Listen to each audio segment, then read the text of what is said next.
Hi there and welcome to lesson 9.4. This lesson is on factoring to solve a quadratic equation. Let's think about what we've learned so far when it comes to solving a quadratic equation. Remember, the solutions are the x-intercepts. They're the place where the parabola touches the x-axis. So you could find that by graphing and just looking at the graph. Although graphing can kind of be tedious because you have to make a table of values, and what if your parabola doesn't end up touching the x-axis at integers, it's in between numbers, then you're not quite sure exactly what the solutions are. So graphing isn't always the best way. So then we learned how to solve algebraically, and that was really fun, except for it doesn't work if there's a b value. The b has to be 0 in order for that to work, and that's not always going to be the case when you have a quadratic equation. So today I'm going to show you how you can use factoring in order to solve a quadratic equation. Okay, so here's our example. Y equals x squared plus 4x minus 5. We have an a, a b, and a c value in this quadratic equation. So we're just going to graph it by finding 3 points, the vertex and the solutions. So let's begin by finding the vertex. And remember, the vertex formula is x equals negative b over 2a. That'll help us find the x coordinate. So x equals, the b value is 4, so negative b would be negative 4 over 2 times a is 1. This would be negative 4 divided by 2, so x equals negative 2. So of the vertex here, we've got the x coordinate being negative 2. And so now that we know that, we can go ahead and plug in negative 2 into the equation. So I'm just going to plug in negative 2 here and here in there for x, and then solve for y. So y, if you do this, negative 2 squared plus 4 times negative 2, all of that, you're going to get negative 9. So there's your vertex. Let's go ahead and graph that. So negative 2 to the left and down 9. So make that point on your coordinate plane on your notes paper. Okay, so we have our vertex there. Now let's go ahead and find the roots. We're going to find the solutions. Remember, roots is just another way of saying solutions, and that's where the parabola is going to touch the x-axis. So the question here is there a way you can use factoring to find the roots? Absolutely. So I want you to begin by writing down the quadratic equation. So right here, I'm going to write y equals x squared plus 4x minus 5. Okay, so there's my quadratic equation.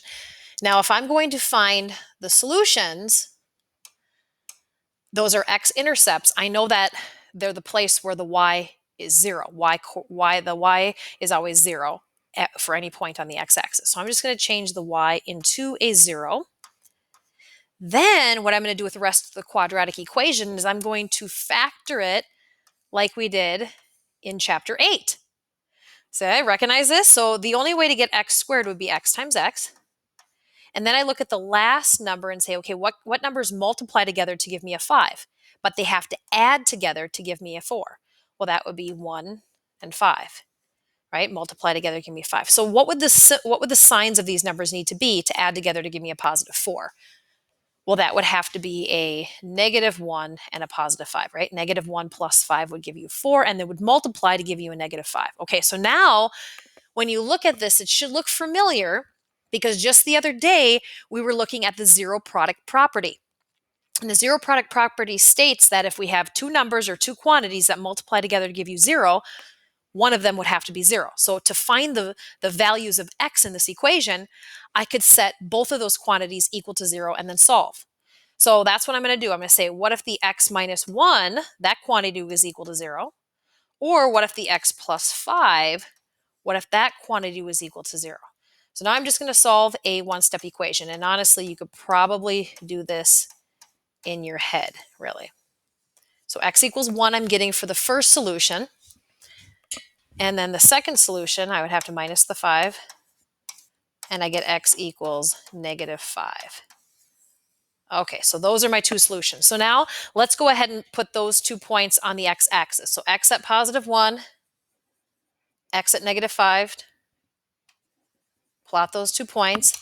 And then I just want you to sketch a parabola.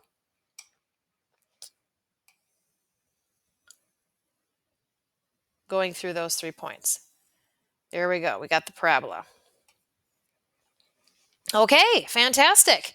So we have the vertex and the 2 roots or solutions making our parabola. And just keep in mind that those solutions, those can be written as ordered pairs. I could write it as the point 1, 0 and the point -5, 0 because they are points along the x-axis. They're x-intercepts. So that's how you use factoring. So now what we're going to do is just take a look at 4 examples of how we can use factoring in order to solve the quadratic equation. Okay, so I'm going to give you some examples, and the directions say to find the solutions, use factoring and the zero product property. But look at the question on the left. To factor a quadratic function, it must first be in what form? In the last example, I gave it to you in this form. It must always be in standard form before you begin. So a standard form of a quadratic equation. Now, the first example that I'm going to give you is in standard form, right here. Now, what you're seeing is that 0 on the right-hand side.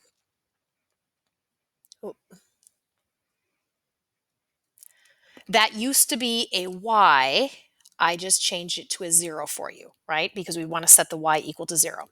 Okay, so let's go ahead and factor the quadratic equation. So this is already in standard form. Doesn't matter that the 0 is on the right-hand side. So what 2 numbers multiply together to give you x squared? X times x. Now we want to look at the last term here, this -12. What multiplies together to give you -12, but adds together to give you -1?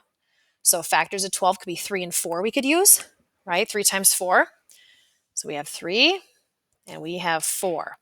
Okay, well, what would the signs need to be? If they're going to add together to give you -1, the 4 would have to be negative and the 3 would have to be positive.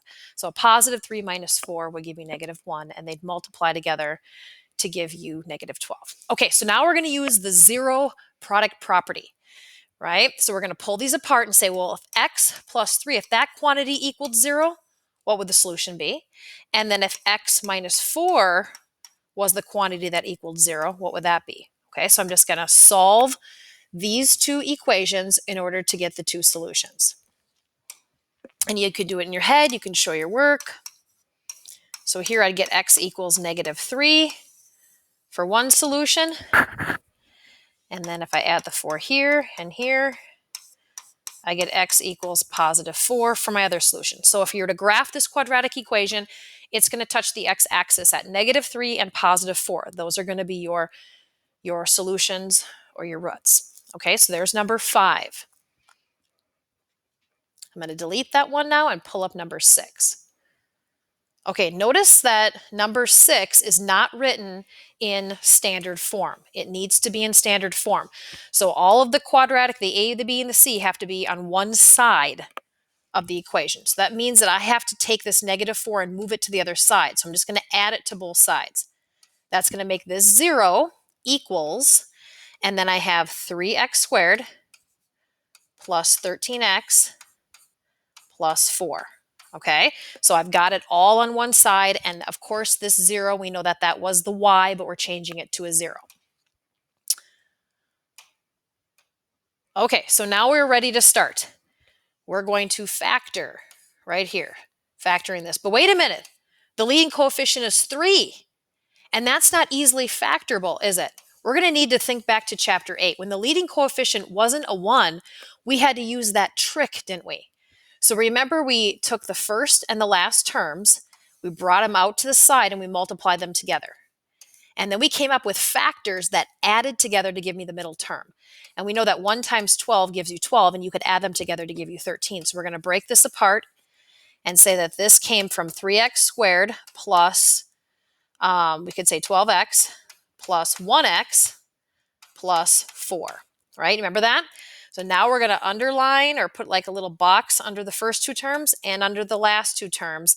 And then we're going to pull out the GCF. So undistributing the GCF of the first 2 terms here would be 3x.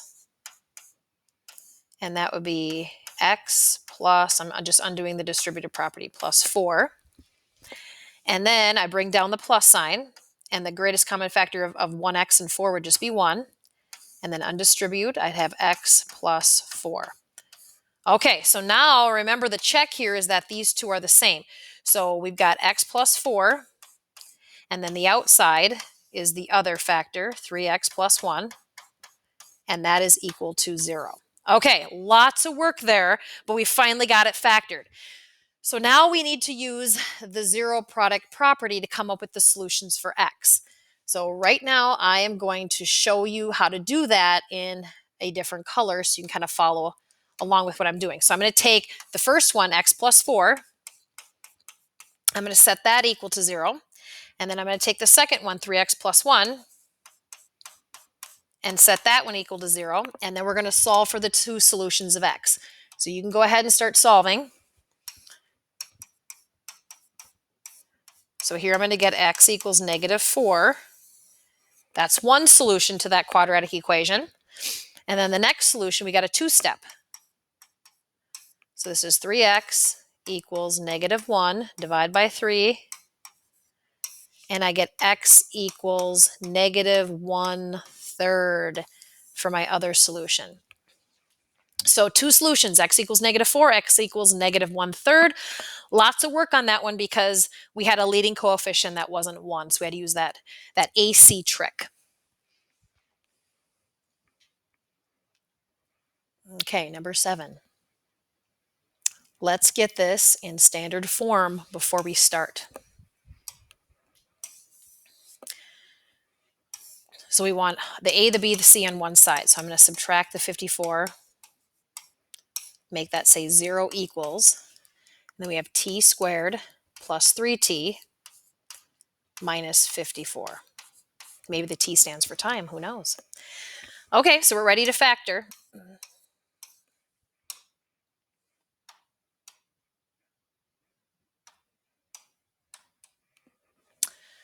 Okay, so I would have to go t times t. Now I want factors of 54.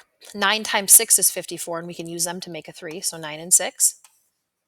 So if they're going to add to positive 3, the 9 would be positive, the 6 would be negative, and then they would also multiply to be negative 54, and that equals 0. Okay, so now zero product property. I'm going to go t plus 9. If that quantity was equal to 0, set that one equal to 0, and then t minus 6, set that one equal to 0. And then we're just going to go ahead and solve for the two solutions. So I'm getting t equals negative 9 on the first solution, and t equals positive 6 on the second solution. So there's those two. I'm going to delete that so I have enough space for number 8. Okay, on number 8, we can see that, yep, it is written in standard form. It says it's equal to 0. But if you take a look at it, 3y squared plus 18y. If there was no y on the 18, we might be able to factor it, but oh boy, leading coefficient, I don't think we're going to be able to factor this other than just pulling out the GCF. That's the only way we're going to be able to factor this. You can't factor it into two binomials.